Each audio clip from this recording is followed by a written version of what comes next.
Hey everybody, welcome back to the channel. Today, I thought I'd show you my Milwaukee chainsaw sharpener. Now, does Milwaukee make a dedicated chainsaw sharpener? No, they do not. This is the rotary tool that I use pretty much primarily for this job and, other tasks when it's needed, but this is going to be the job that this tool serves the most for me.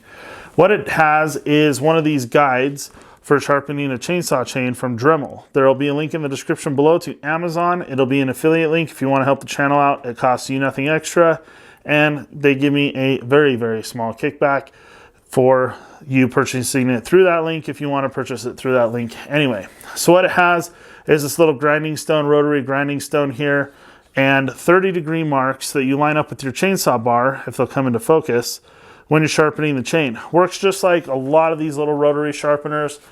Growing up, we used a 12-volt one that hooked up to our truck battery, and we sharpened chains all day long off of that thing, kept one chain and just ran the saws. So definitely a great tool, really nice to have it cordless. You can take a couple batteries, sharpen your chains all day, cord free, and no potential, not that this happened, but no potential for running out your car battery and having to find someone to come jump start it while you're out in the woods. So let me pull you in closer to the Stihl MS180 and I'll show you how to use it. Now, I'm far from a pro with these style of sharpeners.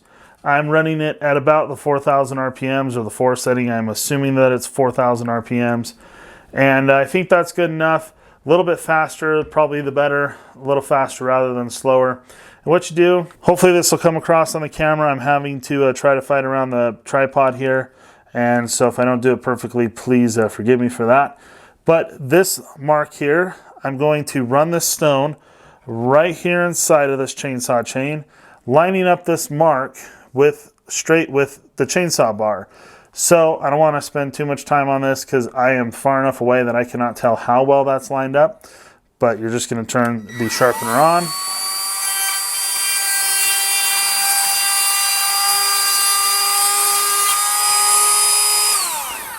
And just run it through that sawtooth a couple of times, just like that.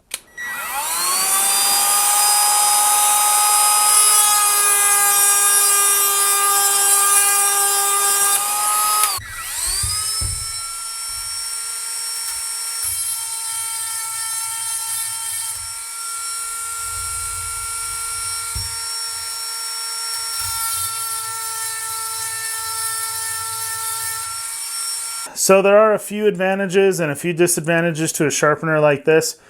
The big advantage being that it's very quick, very fast. You don't have to take the chainsaw chain off the bar. Probably almost takes me just as long to change out the chain as it does to just go ahead and sharpen it with one of these. I feel like it also does a pretty good job. I don't know that it gets your chain, brand new sharp, but I think it does a really good job. Like I said, all growing up, we used a rotary style chainsaw sharpener like this, going out in the woods and cutting. And it worked great. Kept our chainsaws going all day long. So definitely no stranger to this style of chainsaw sharpener.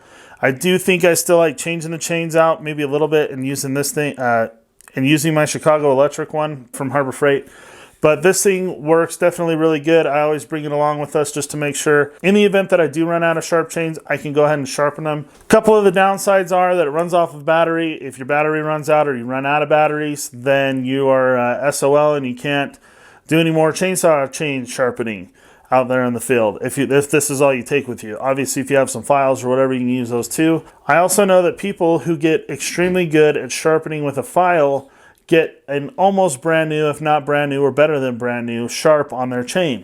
I don't know that this gets you there. It is just a whole lot faster, a whole lot easier, and maybe just a little bit less strenuous than a file. Speed is definitely the advantage here. So once again, do you have to have the Milwaukee? No. Any rotary tool works. Any cordless rotary tool works. Any rotary tool that is 12 volt that connects to your car battery works too. One of the downsides, I suppose, is that it takes a little bit getting used to, and these things are also not super cheap. I think you can buy a pack of 3 of them for a few dollars, and they definitely don't last too terribly long. Yeah, a few upsides, few downsides, but definitely a great little handy tool to take with you when you're out wood cutting. Like I said, take it with me all the time. If you liked this video, make sure you give it a thumbs up. If you are not a subscriber, make sure you go down, click subscribe. Don't forget about that Amazon affiliate link if you want to purchase this guide and the sharpening bits. It'll help the channel out again and at no extra expense to you. Thanks for watching again. We'll see you in the next video.